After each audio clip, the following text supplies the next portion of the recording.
आपने 3 स्पिनर्स वहाँ भेजे हैं टूर पे, 2 टेस्ट मैच गुजर गए, कोई नहीं खेला, अब खेलने जाएगा। तो अब जब टीम वापस आएगी तो आप उनसे पूछेंगे क्यों नहीं खिलाया, या आप समझते हैं एज अ क्रिकेटर कि किसी एक स्पिनर को खेलना चाहिए था? ठीक है सिकंदर भाई, इसमें 2 चीज़ें हैं।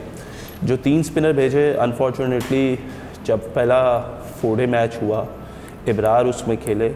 इब्रार ने कंप्लेन की कि यार मुझे इशू हो रहा है और मेरे पेन हो रही है, तो I am not feeling comfortable. उसके MRIs करवाए गए, उसको हॉस्पिटल भेजा गया, उसको पूरा चेक एंड बैलेंस रखा और उसके बैकअप के लिए हमें साजिद खान को एज ए स्पिनर भेजना पड़ा उसकी बैकअप के लिए, कि in case if he is not available तो इब्रार जो है वो जाके उसका बैकअप रहे। उसी दौरान पहला टेस्ट मैच जब पर्थ में था तो उधर तो प्रॉबली स्पिनर की ज़रूरत, आई बिलीव के वहाँ पे जितना पेस एंड बाउंस था तो उधर तो दे डिडंट फेल्ट लाइक कि स्पिनर होना चाहिए, क्योंकि आगा से उन्होंने वो काम लेने की कोशिश की। अनफॉर्चुनेटली इब्रार की फिर जो रिपोर्ट आई वो ये आई कि ही इज़ नॉट फिट। और अभी भी एक और चीज़ आपको बता देता हूँ कि he is out of the New Zealand tour as well at the same time, क्योंकि वो अभी तक रिकवर नहीं कर पाए। हम लोगों ने फिजियो से बात की गोइंग फॉरवर्ड कि हमें उसको लेके चलना है, लेकिन अभी तक उसका जो रीहैब प्रोसेस है या उसकी बॉडी जो है वो उस तरीके से रिस्पॉन्ड नहीं करती, तो इस वजह से इब्रार जो है he might not be the part of the New Zealand series as well. तो उसके लिए नुमान के बैकअप के लिए हमें भेजना पड़ा, क्योंकि अनफॉर्चुनेटली उनकी पहले एक उंगली जो थी उसमें इशू था, वो फट गया था हाथ उनका, जो बॉलिंग हैंड है। उसके बाद उनको अपेंडिक्स का एकदम से इशू हो गया, जिसके बाद हम लोगों को एज अ बैकअप स्पिनर फिर किसी को भेजना पड़ा।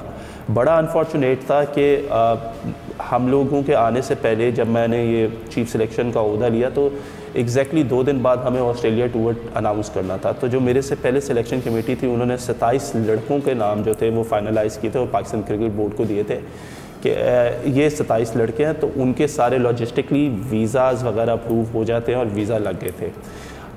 अचानक जब नुमान का इशू हुआ, क्योंकि अपेंडिक्स का किसी को भी नहीं पता था कि वो फौरी तौर पे हो जाएगा, तो हमें बैकअप भेजना था। जब हमें बैकअप भेजा, हमारी बात हुई तो नवाज़ पे भी बात आई, तो I was the first one who said कि Nawaz should not be the part of the test squad at all.